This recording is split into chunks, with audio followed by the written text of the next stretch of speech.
Today we will be discussing the California bearing ratio test. Now this test, as the name states, is the comparison of the bearing ratio of your material against that of the soil present in California, because this experiment was developed in over there, and it's used throughout the world. So that is why we simply use their values and their strength values or their bearing capacity values, and then evaluate the soil or the material which you are trying to place in the pavement or in any embankment. On the right side of the screen you can see the equipment along with its varying accessories. The equipment pointed out on the screen right now is the equipment used to determine the stress values which your material can bear, and on the right side are its accessories which are used to prepare the sample or the material for testing. Here are various gauges and weights and plates which are used for soaking procedure, which we'll discuss we'll discuss after we've gone into the theoretical and experimental procedure. So as I've already told you that it's the bearing capacity measurement of your material. It could either be stone or it could be soil that is being measured. It is measured in either of the following methods. You can either do soaked CBR or unsoaked CBR. Similarly, there is a 1 point and 3 point CBR, and by these points I mean the compaction efforts or the number of blows which you place upon the sample. So we have four types of CBRs: the 1 point soaked CBR, 3 point soaked CBR, similarly 1 point unsoaked CBR and 3 point unsoaked CBR. So there are four ways of doing this test. By soaking we mean that after compaction the sample is placed for 96 hours or 4 days in a container filled with water, and the swelling is measured. This is just done so that we can determine the stress bearing the bearing capacity of your soil when the soil is in its weakest state. Similarly, the aggregate will be in its weakest state, although we don't use soaking when we perform tests on aggregates. We just do the unsoaked method. Now here are some typical values of CBR.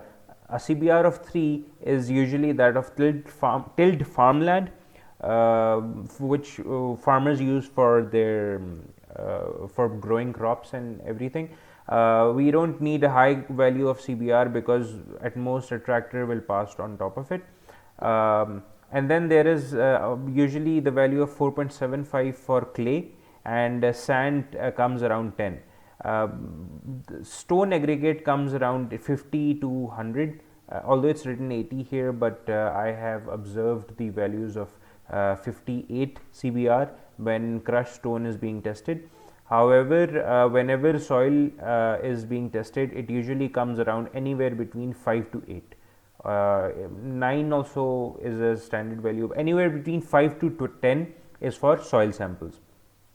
So for performing this test, you have to take material passing 3 by 4 inch. If you have, because we will be doing it on soil, so 3 by 4 inch passing material is used. If you are using aggregate, then there is another way of collecting the sample, which I will talk about later. But if you are testing on soil and there is material greater than 3 by 4 inches, then you replace some of it. And by replacement I mean that the percentage of material which is present on your 3 by 4 inch sieve, you replace that amount of material by passing number 4. So in this way you gather the sample, and usually what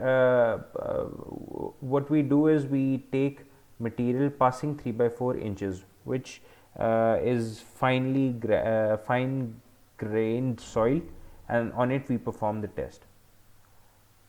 Now this is just a statement that at times the there is discussion that when the sample is modified, then you are not able to perform the test according to the actual sample which is available on site, but through continuous testing and through various testing, the modified sample does yield an accurate value.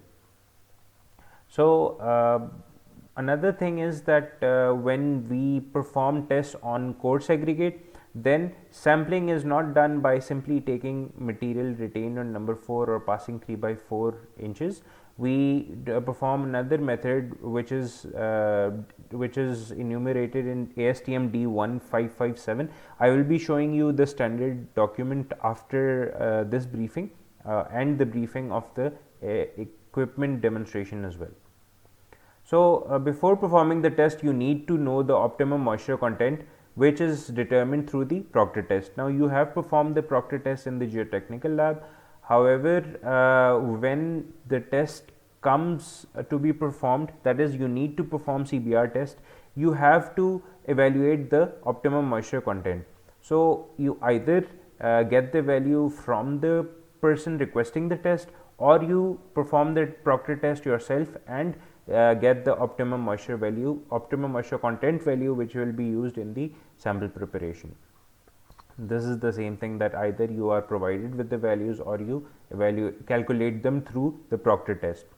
Once the sample is prepared, which the process of which will be shown in the lab demonstration video, you then collect the data in this manner, that first you before compaction you note down the mold weight, and then you perform the compaction procedure, after which you take another weight of the mold in which the sample is placed, and that will be noted down in mass of mold and sample.